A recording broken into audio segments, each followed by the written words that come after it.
Her husband's almost home. He'll catch her this time. There isn't a scrap of curtain, not a blade of blind in number 212, the rust-red townhome that once housed the newlywed Motts, until recently, until they unwed. I never met either Mott, but occasionally I check in online, his LinkedIn profile, her Facebook page. Their wedding registry lives on at Macy's. I could still buy them flatware. As I was saying, not even a window dressing. So, number 212 gazes blankly across the street, ruddy and raw, and I gaze right back, watching the mistress of the manor lead her contractor into the guest bedroom. What is it about that house? It's where love goes to die. She's lovely. A genuine redhead, with grass-green eyes and an archipelago of tiny moles trailing across her back. Much prettier than her husband, a Dr. John Miller, psychotherapist. Yes, he offers couples counseling, and one of 436,000 John Millers online. This particular specimen works near Gramercy Park and does not accept insurance. According to the deed of sale, he paid $3.6 million for his house. Business must be good. I know both more and less about the wife. Not much of a homemaker, clearly. The Millers moved in 8 weeks ago, yet still those windows are bare.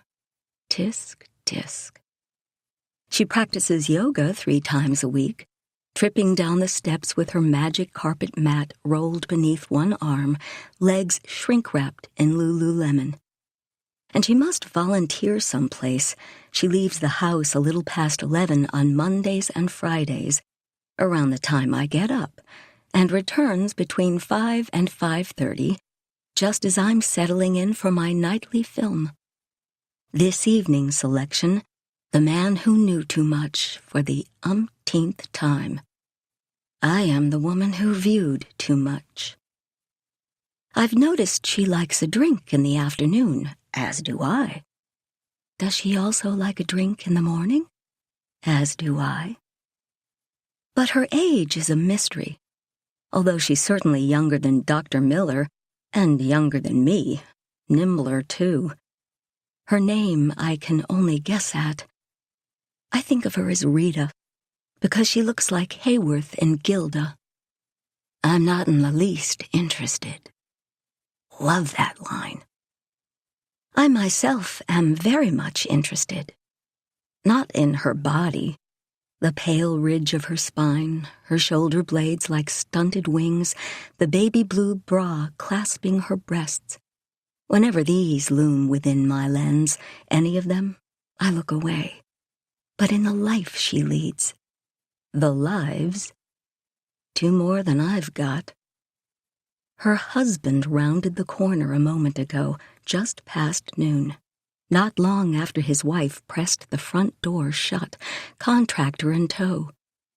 This is an aberration. On Sundays, Dr. Miller returns to the house at 3:15 without fail.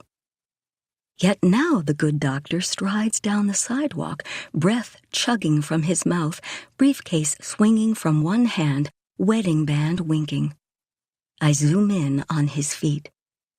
Oxblood Oxfords, slick with polish, collecting the autumn sunlight, kicking it off with each step. I lift the camera to his head. My Nikon D5500 doesn't miss much, not with that Optica lens. Unruly marled hair, glasses spindly and cheap, eyelets of stubble in the shallow ponds of his cheeks. He takes better care of his shoes than his face. Back to number 212, where Rita and the contractor are speedily disrobing. I could dial directory assistance, call the house, warn her. I won't. Watching is like nature photography. You don't interfere with the wildlife.